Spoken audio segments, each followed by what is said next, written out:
The decks that I'll be showing you today, yes, it's a set, is bold, feminine, it's got witchcraft theme built into it, and it's based on RWS, but it speaks its own voice.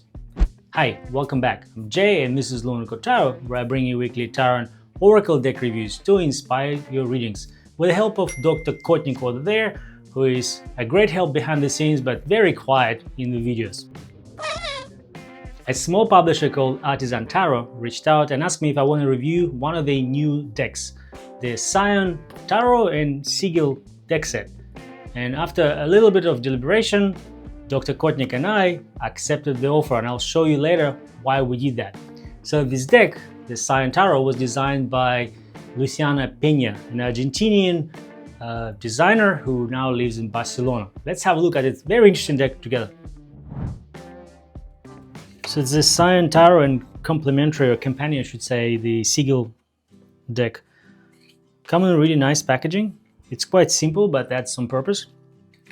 I also arrived with this Sion Tarot postcard. It's quite nice, and you will recognize this figure from the actual deck. So we'll cover the Sigils a little bit closer to the end of the video. Let's have a look at the main deck first.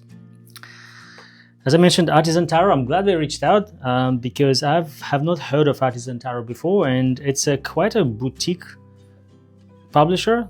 They have a number of decks, a lot of them based on Tarot de Marseille, but also their RWS decks. And this one is no exception. It's got elements of RWS, but as I mentioned, its own flavor. The box is quite sturdy, and it's got some of the design elements there.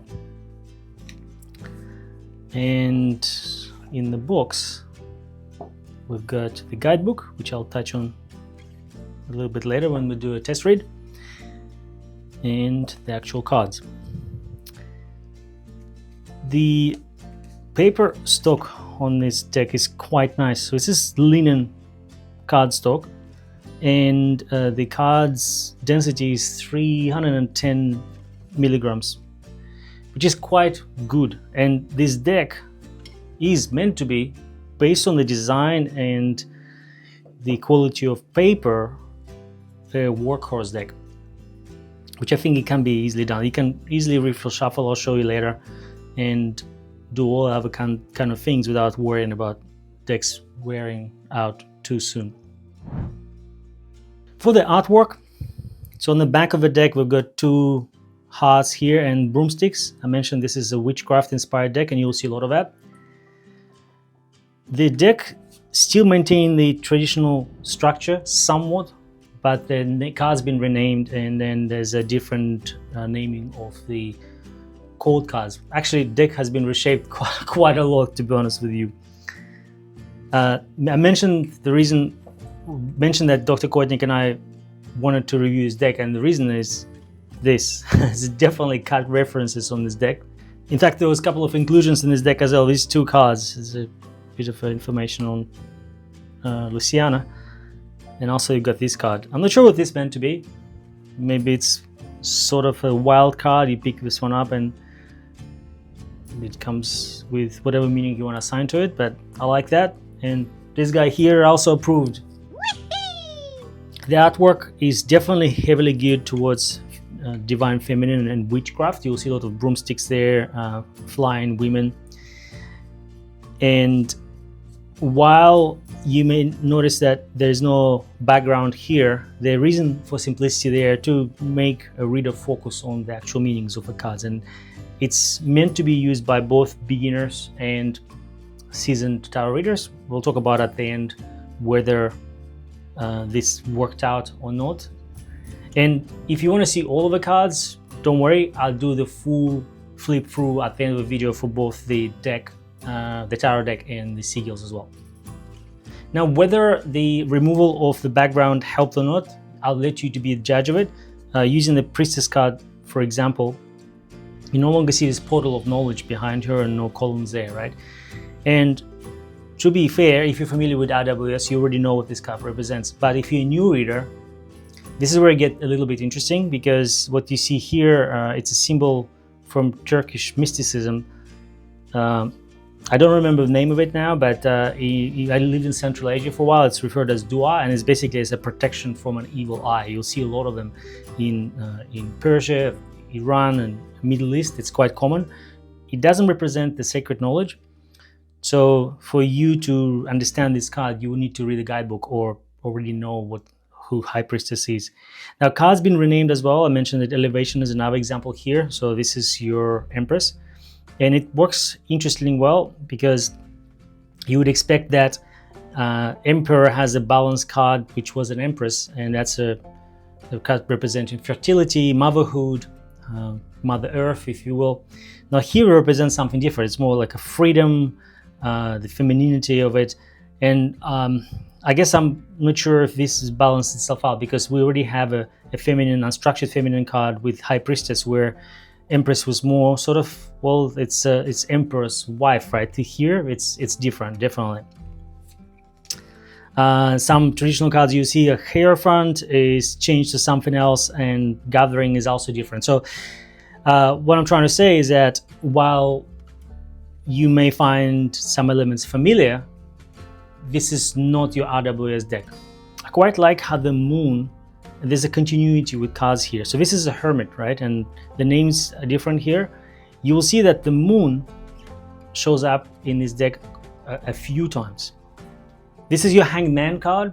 And if you remember, you have a person hanging upside down, tied by his feet.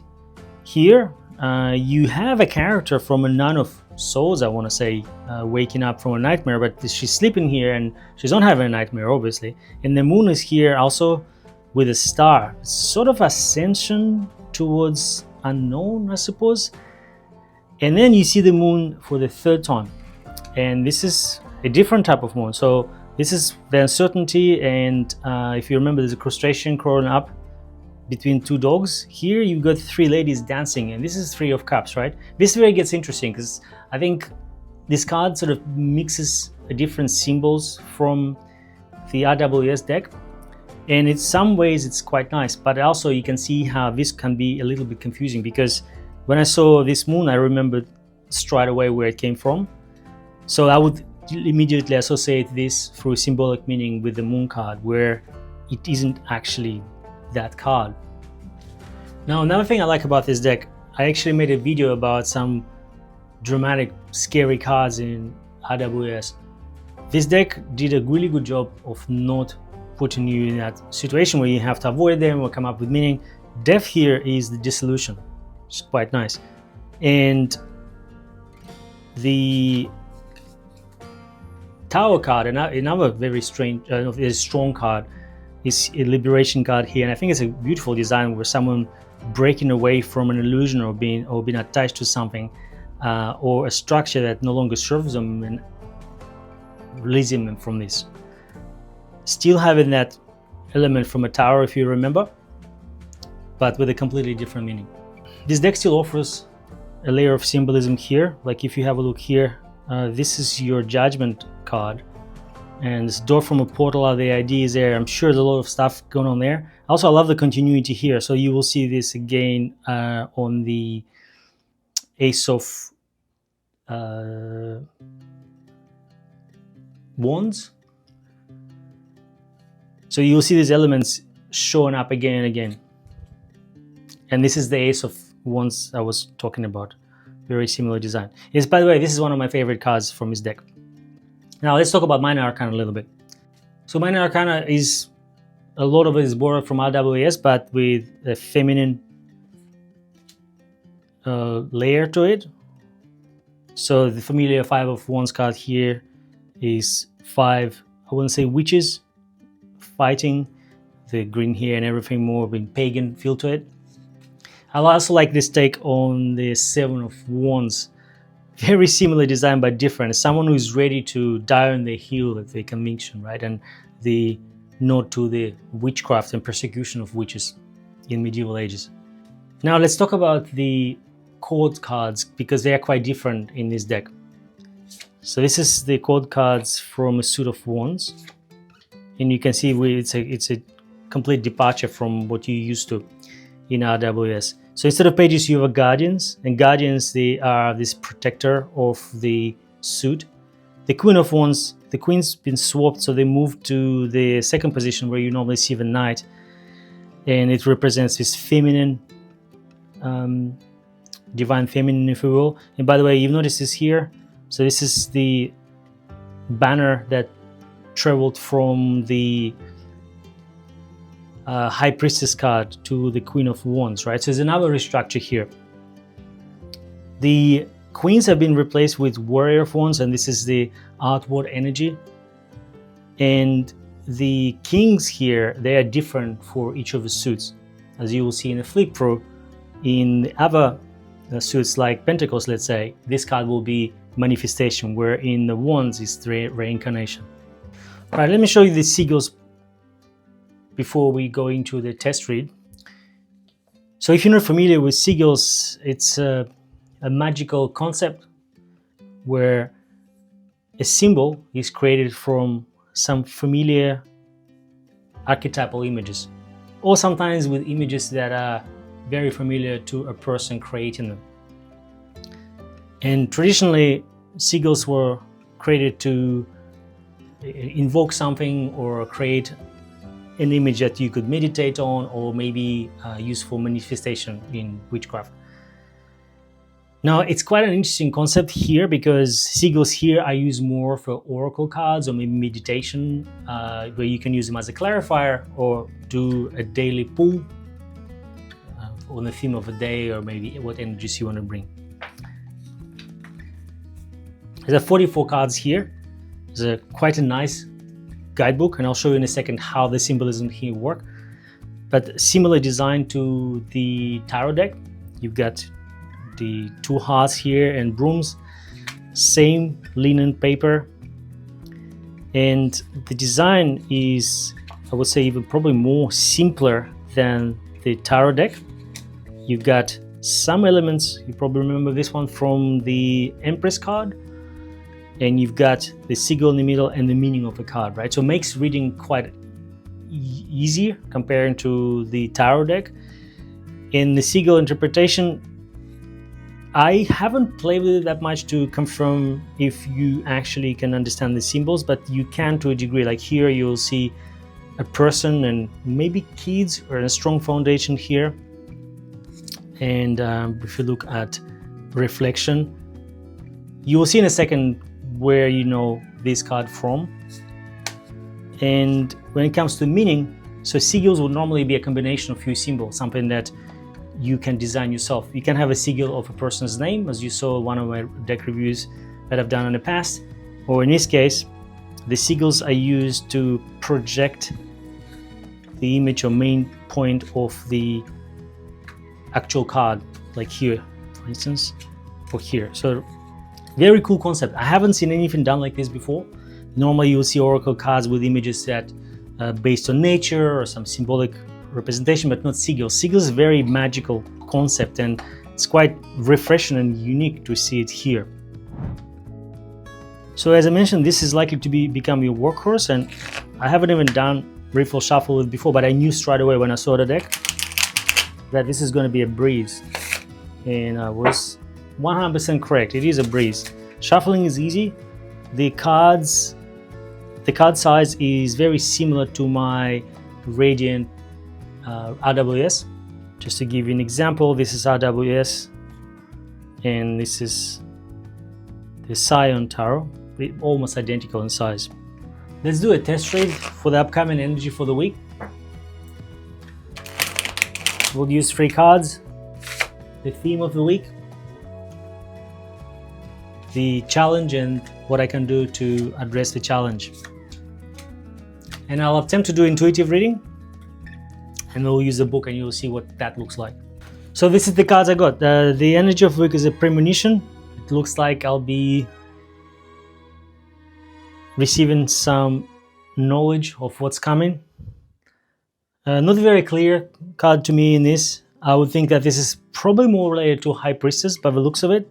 Some sacred knowledge, but in this case it's something different. And because I'm not familiar with the deck yet, I don't know what this card actually is, because there's no number here, so we're gonna have to look in the deck. in the book.